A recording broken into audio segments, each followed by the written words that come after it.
people utawi menungso sangat cerdas.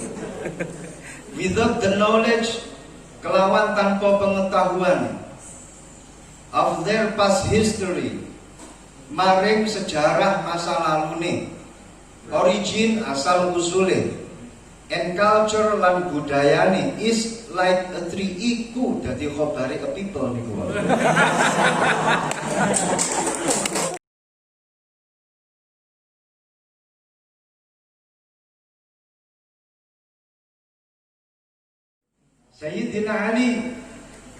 Sayyidina Ali karamallahu wajhah dawuh, man adzama maulidan nabiyyi sallallahu alaihi wasallam wa kana sababan liqiraatihi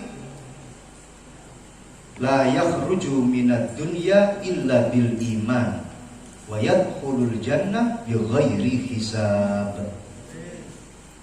Sinten kemawon yang mengagungkan, meramaikan maulid Kanjeng Nabi, dawuhe Sayyidina Ali, maka dia tidak akan keluar dari dunia. Artinya dia tidak akan mati kecuali dalam keadaan iman.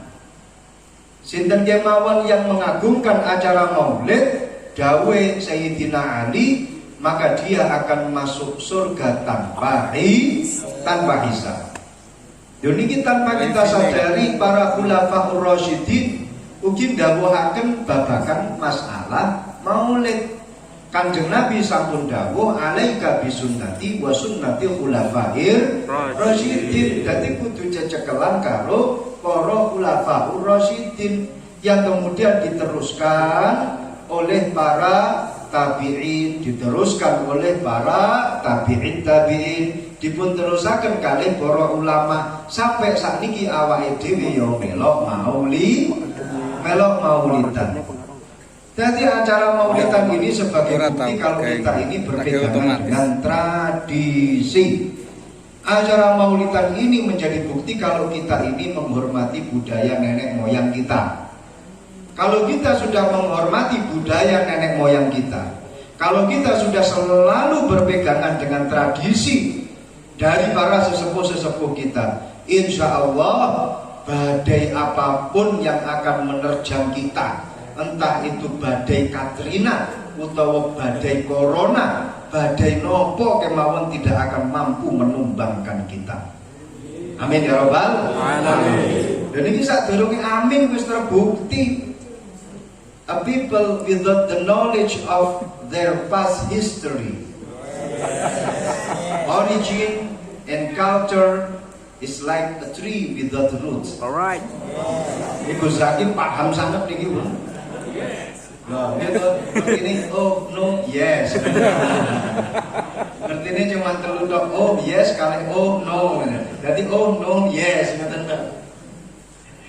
Jadi ki antosipun napa? A people utawi menungso sangat cerdas.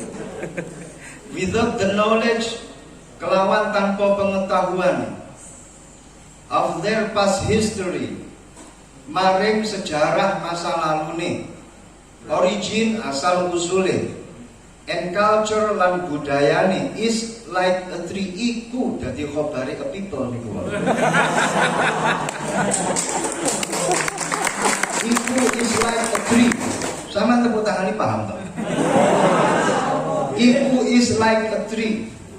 Koyok wit-witan, without roots, kelawan tanpa akar. Jadi wong niku lek seumpama gak ngerti asal usule, gak ngerti sejarah. Jadi Ansor gak ngerti sejarah Ansor.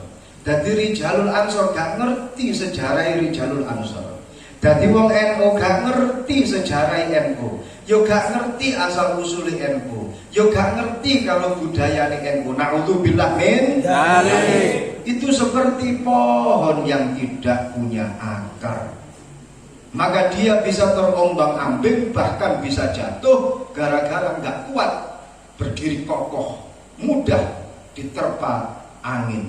Alhamdulillah awake dhewe para rawuh Ansore ngerti sejarah.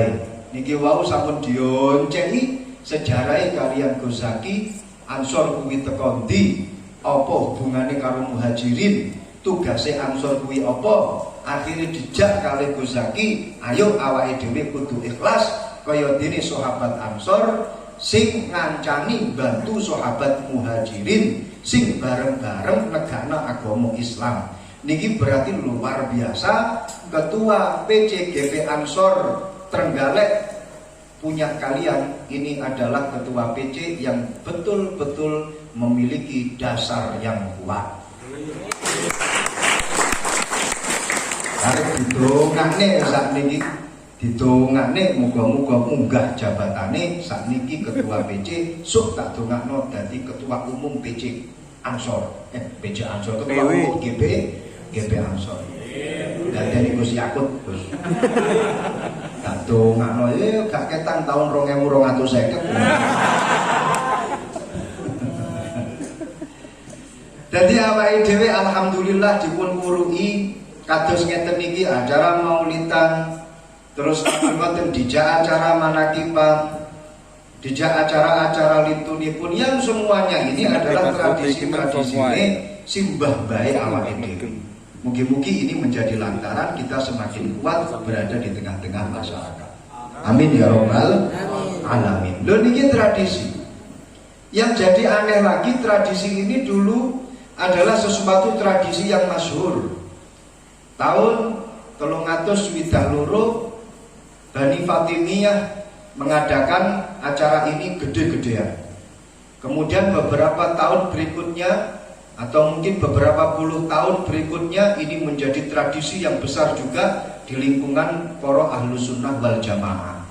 Kemudian menjadi tradisi juga di lingkungan Nahdlatul Ulama, khususnya Nahdliyin yang ada di Indonesia.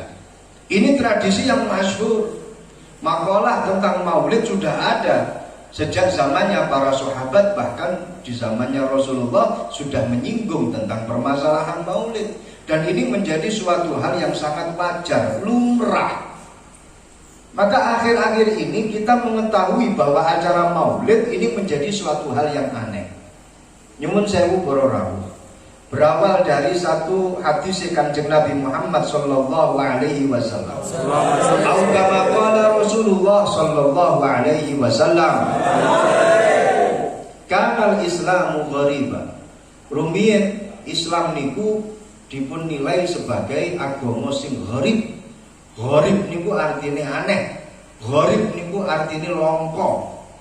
Islam niku awal dipun sebaraken kalih Kanjeng Nabi niki dianggap kalih wong-wong jahiliyah sebagai agama sing longko. Agama sing aneh. Sampai-sampai Kanjeng Nabi niku diarani wong aneh. Sampai-sampai Kanjeng Nabi niku diarani wong edan. Bolak-balik arepe dipateni. Sak piturute penggaweane wong-wong jahiliyah yang akan menyerang Kanjeng Nabi. Niku wong-wong jahiliyah menilai kita ini adalah menilai agama Islam itu adalah agama yang aneh. Jerene wong jahiliyah, mereka pada waktu itu nyembah Manat, menyembah Uzza, menyembah berhala-berhala yang ada di sekitar Ka'bah. Lah kok saiki enek agama ibadah iki aneh, ngadep jengking jungkel, lungguh ngadep jengking jungkel, lungguh terus ngoten mawon. Matur-matur enek poso-poso, matur-matur enek sedekah, enek zakat dan lain sebagainya. Iki agama apa? Tirose wong-wong jahiliyah. Wong-wong jahiliyah yang mana budayanya adalah budaya jahiliyah, yang mana keilmuannya juga keilmuan jahiliyah. Wong jahiliyah niku disebut sebagai jahiliyah, yang artinya adalah bodoh. Niku krana napa? Krana dari sisi keilmuan yang pertama, dia tidak memiliki satu keilmuan yang futuristik. Nyuwun pangapunten, dikatakan sebagai jahiliyah niku krana bandingane niku karo negara-negara tetangga. Lek awake dhewe Indonesia niki mungkin bandingane karo Malaysia, Singapura, Thailand, Brunei Darussalam. Nggih. Awake dhewe nek bandingne niku mesti karo negara-negara tetangga. Piye saiki dolar Singapura piro? Piye saiki ringgit Malaysia piro? Ini kemudian kita bandingkan karo rupiah. Awake dhewe lek bandingno Indonesia niki karo negara-negara tetangga. Apakah kita maju atau tidak? Kita terbelakang atau tidak? Lek bandingno niki karo negara-negara tetangga. Nggih napa nggih? Nah, ketika di zaman dahulu Arab itu juga dibandingkan dengan orang-orang Persia, orang-orang Romawi dan juga orang-orang Yunani. Di samping itu adalah negara-negara tetangga, karena memang negara-negara ini berasal dari satu nenek moyang. Berasal dari Nabi Nuh alaihi salam, duwe anak jenenge Sam. Sam itu adalah putra Nabi Nuh yang menurunkan Arab, Romawi, Yunani dan Persia. Satu nasabnya tenggone Sam ibn Nuh. Makanya wong Arab niku dulu dibandingkan dengan Yunani, dibandingkan dengan Romawi, dibandingkan dengan Persia. Pada saat itu orang-orang Yunani niku wis duwe Sokrates, Aristoteles, punya satu kemajuan dalam sains, punya satu kemajuan dalam sisi keilmuan. Kemudian di Romawi ada Bardisbah. Di Romawi itu ada kebudayaan Zoroaster yang luar biasa. Lah Arab niku wekdal semanten niku senengane ndelok bintang, ahli nujum, jarene wong kene dukun utawa wong klenek. Jadi gak ada satu teori keilmuan yang membawa mereka itu menjadi ternama di sekitar mereka. Artinya itu gak viral lah, gitu loh. Ngomong Arab niku riyen ora enek sing viral sama sekali. Tidak ada yang viral. Ya cuman Ka'bah itu dok yang kemudian menjadikan viral, membuat Abraha itu cemburu. Tapi dari sisi ketokohan boten wonten. Yang ini pada akhirnya mereka dikatakan sebagai orang-orang terbelakang. Dijadikan sebagai budayanya budaya yang jahiliyah. Lho niku muncul Kanjeng Nabi Muhammad sallallahu alaihi wasallam yang akan membuka tabir kegelapan menuju pada terang benderang. Tapi kalau wong-wong jahiliyah diarani Kanjeng Nabi niku wong sing enek-enek, wong sing gawe perubahan sing enek-enek, makanya Kanjeng Nabi diarani wong aneh. Ngoten. Nah besok di akhir zaman dawuh Kanjeng Nabi, sayaudu kama bada, sayaudu kama kan al-islamu ghariba fi akhir zaman yaudu ghariba. Besok tanggone akhir zaman Islam niku balik gharib kaya awal dhisik. Islam niku balik diarani agama sing aneh-aneh. Sing lakoni agama Islam ya diarani sing aneh-aneh. Niki teng akhir zaman kira-kira sakniki wis kedadian napa dereng? Sampun napa dereng? Sampun. Sakniki sing jenenge wong arepe mondokno anak niku mawon wis diuring-uring dirasani karo tangga-tanggane. Nyapa anakmu mbok pondokno? Keluwen nang gone pondok. Arepe dadi apa anakmu mbok pondokno? Enek apa nang gone pondok? Gudik tok isine. Nyapa mbok pondokno? Mbok yau dikuliahno, mbok yau di sekolahno. Lho niki lho, padahal sing jenenge pondok pesantren ini tradisinya para muhajirin yang menjadi santri-santrinya Rasulullah, yang kemudian mereka disebut sebagai ashabus suffah. Tapi sakniki wong arepe mondok niku malah dilok-lokno karo tangga. Masya Allah. Jenengan ngertos di Jawa Timur ini ada 7.000 pondok pesantren. Okay. Santri-santri yang ada di Jawa Timur ini pun juga tidak lebih dari 1 juta. Santri-santri yang ada di Jawa Timur orang sampai 1 juta. Pesantren di Jawa Timur ada 7.000 pondok pesantren menurut data dari Robitoh Ma'ahid Islamiyah. Okay. Loh santri ini gak ono 1 juta. Kalau kita dibandingkan dengan komunitas para akademisi yang sekolah di perguruan tinggi, yang sekolah di lembaga-lembaga formal, orangnya apa-apa nih. Dari sisi data emis kita nggak ada apa-apanya. Saniki lek enek wong sregep teng gone masjid, iku ya dirasani karo tangga. Kae deloken sering nang gone masjid mesti akeh utange. Wong kok sering nang gone masjid iki berarti dhek njaluk nang gone pangerane. Berarti akeh masalahe.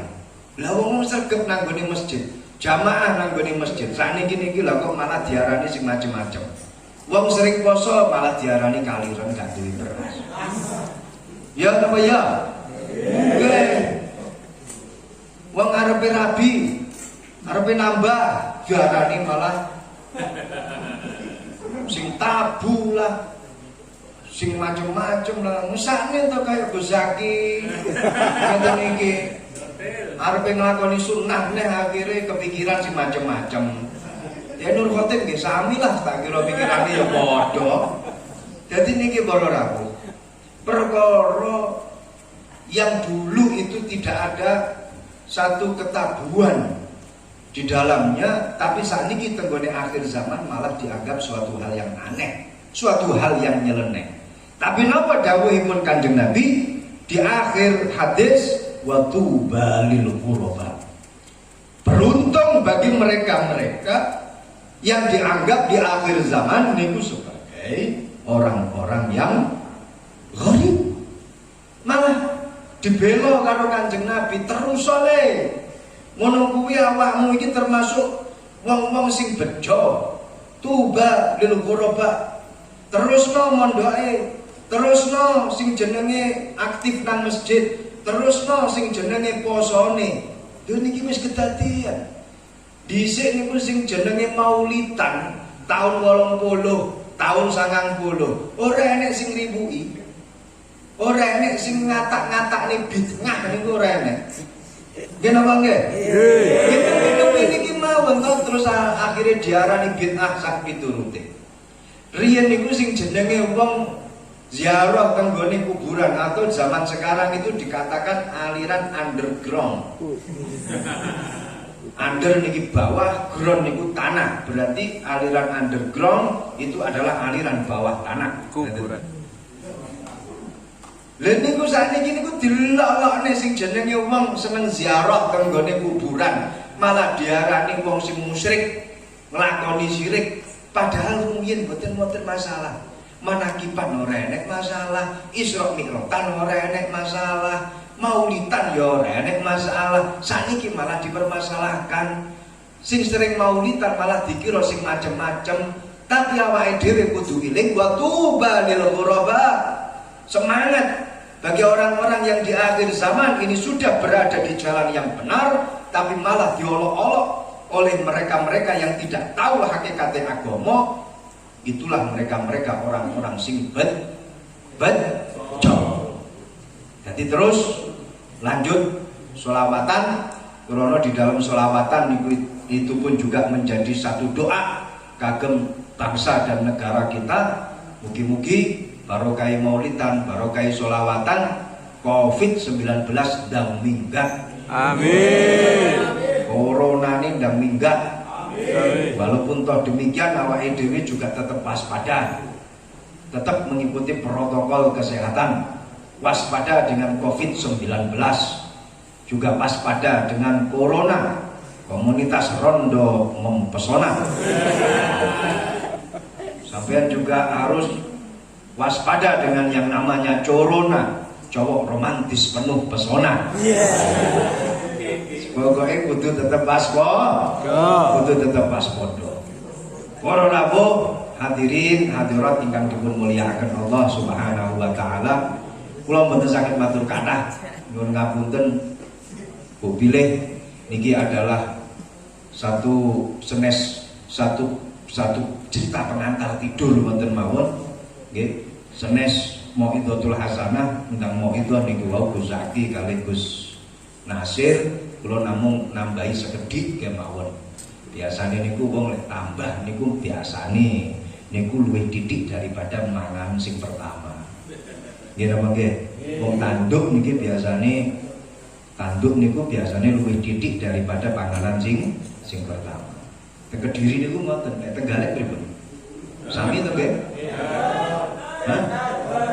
Nah, terus mangan capoko sampean. Awal titik sing nomor loro niku akeh. Dompet.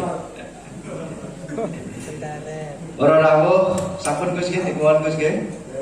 Eren. Nggih terakhir kula badhe matur.